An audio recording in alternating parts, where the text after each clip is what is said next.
Wow, it's really dark up in this pea. Hold on, y'all. Okay. This is another story time brought to you by your girl, Coily Girls World. And also known as Tina G, because this is story time with Tina G. And the last story time that I did about my coming of age experience, I wanted to continue it with another part, and that was I found love on a two-way street. Now y'all got to go back and watch the video Unrequited Love and Confusion to understand how me and M get together. So I'm gonna call him M. That's not his name, but that's, give him letter M. If you watch Unrequited Love, you'll see how we started first talking.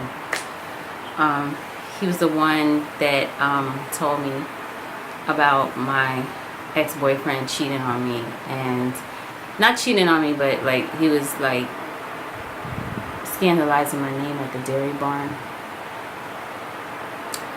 He was saying stuff that we was doing behind closed doors, and not only that, but he was trumping it up. So what happened was I see him in passing. Now me and C had broken up. Me and Jay were no longer talking, and me and M would see each other in passing, and we would, you know, talk, and I would tell him like what happened, how I broke up and whatever. He don't remember all this. We still talk to this day, but he don't remember all this. We're just friends. So okay, I see him and I was like, ooh, he looked good. Now, I'm still friends with A. We didn't stop talking. Even after she destroyed my relationship with Jay, I was still friends with her. Statement one. I see him and there's a lot of girls. And I mean a lot of nice looking girls that was after him. So I go to A. I said, I like him. What am I going to do? Like, should I tell him I like him? Like, what do I do? So I was like, this other girl named Tasha.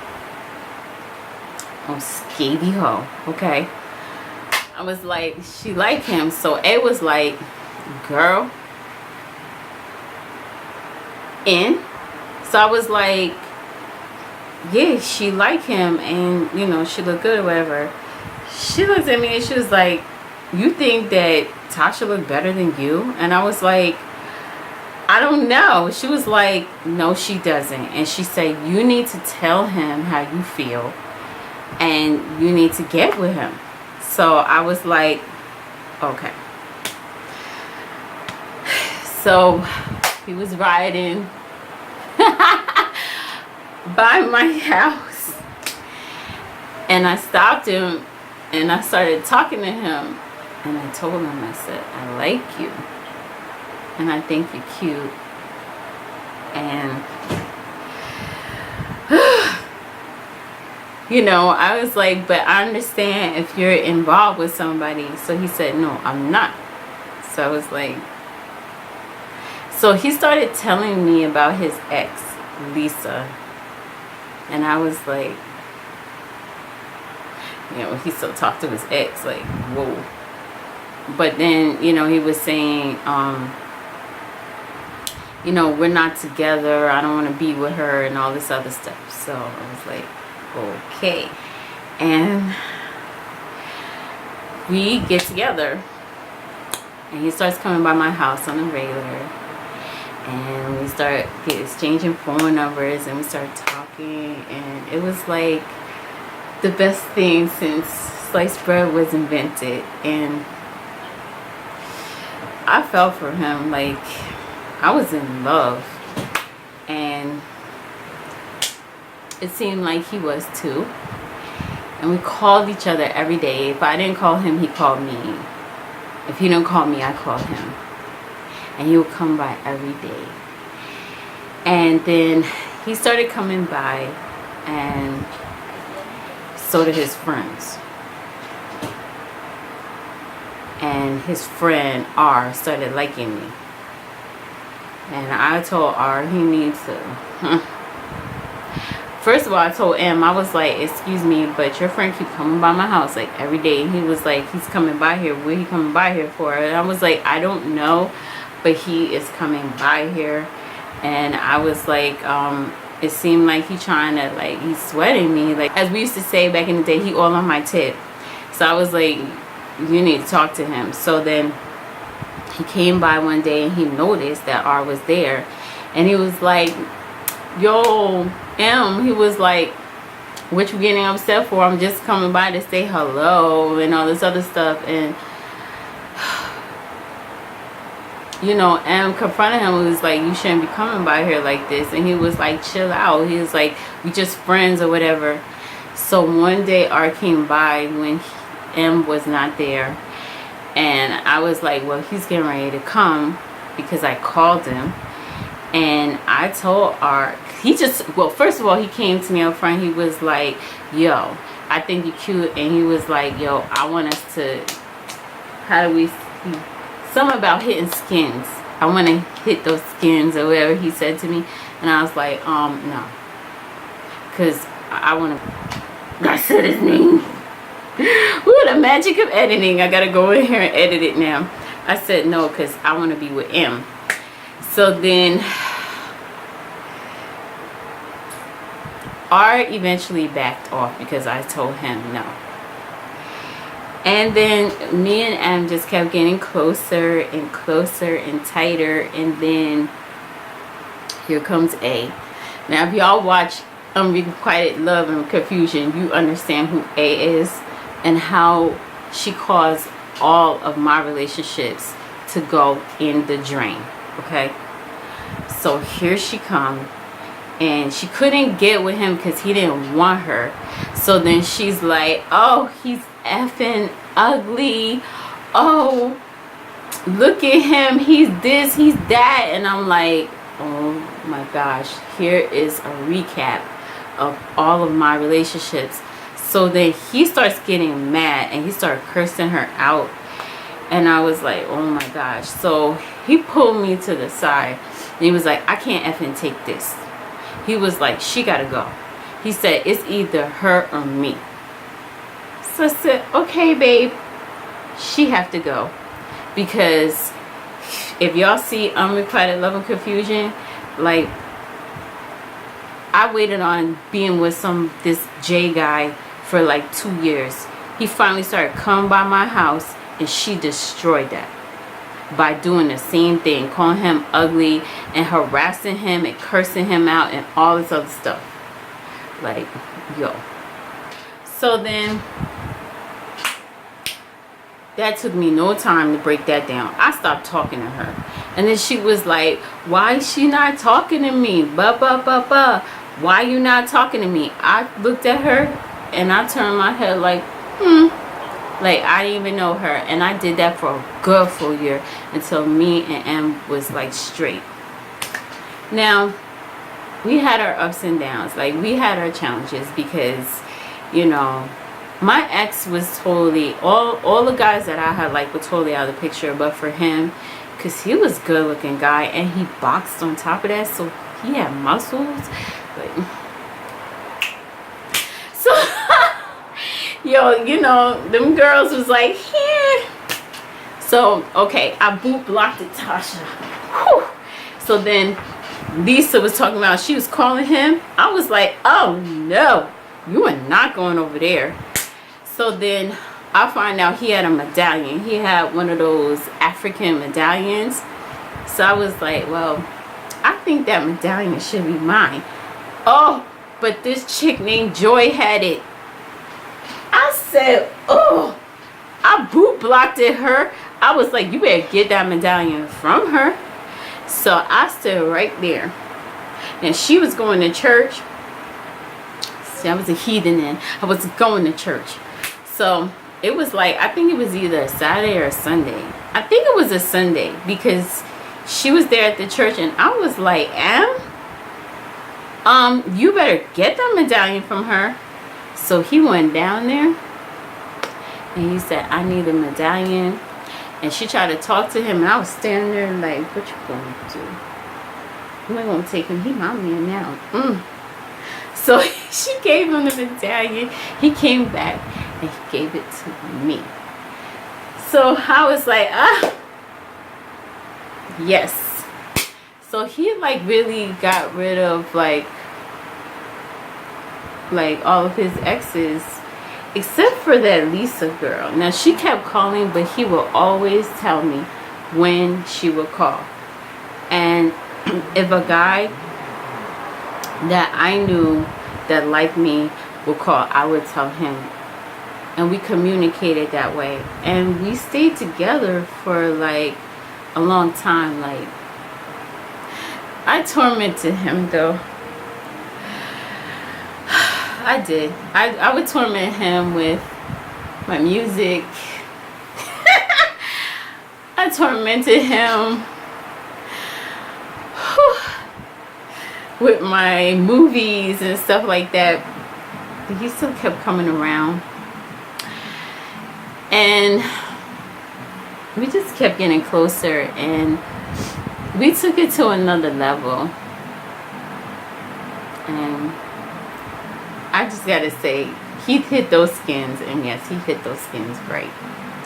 So we stayed together for like, throughout all high school. We had such a good time together. We always had fun. I just have to say about the four-wheeler. Now, C used to have one of those, my ex-boyfriend, he had a, like, if you see Unrequited Love, you'll see, like, he had a scooter. But,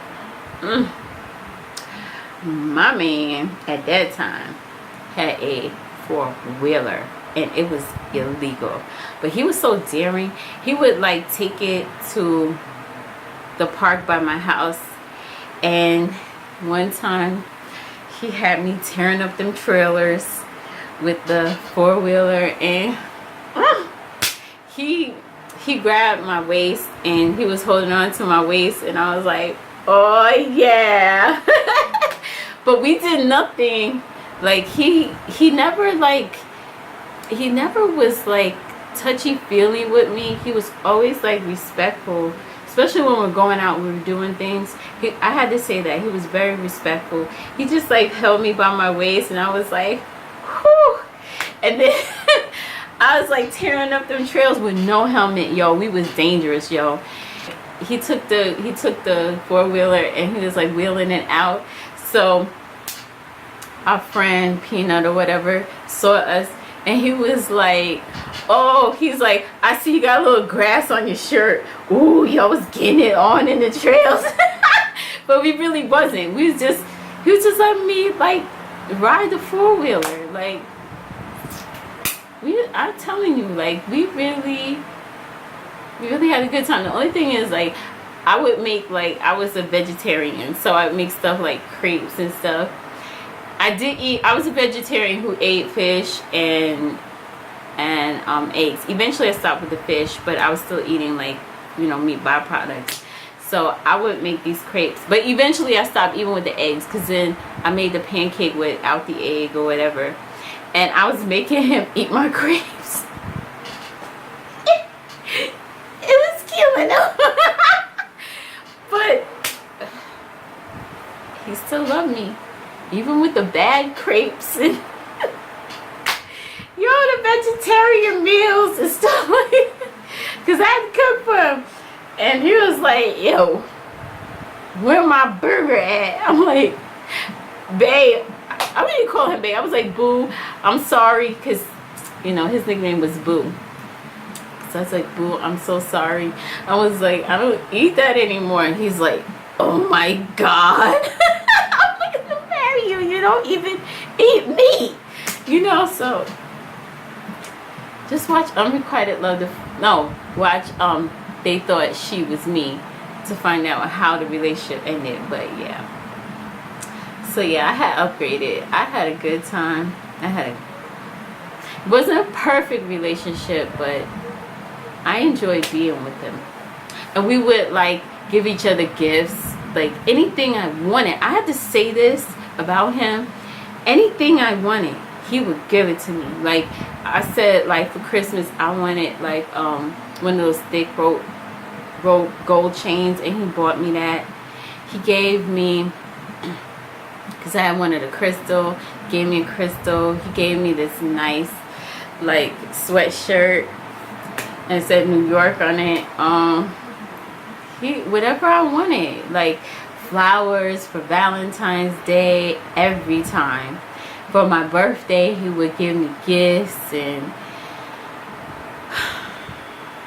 I was in heaven until the parents started knocking on the door.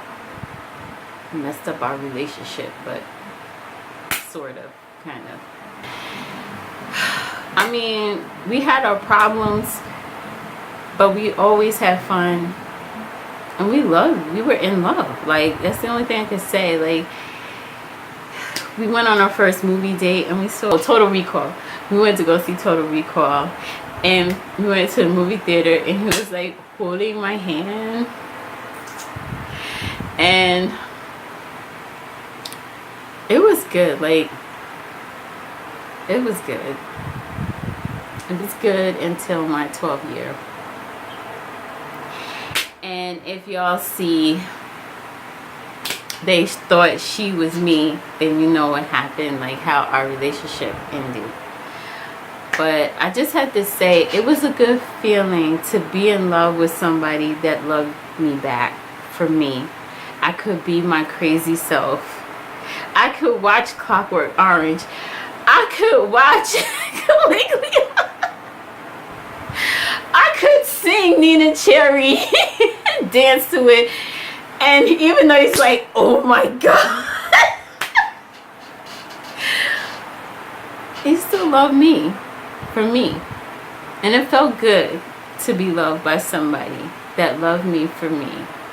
So I want to ask you guys, did you ever experience being in love with somebody on a two-way street? The person loved you back for you. And if you did, please comment below. But it was the best relationship. It wasn't perfect, but I had fun, and it was the best relationship that I have been in since that whole C situation. And he kind of saved me. So comment below if you ever had a high school sweetheart and it was like everything to you.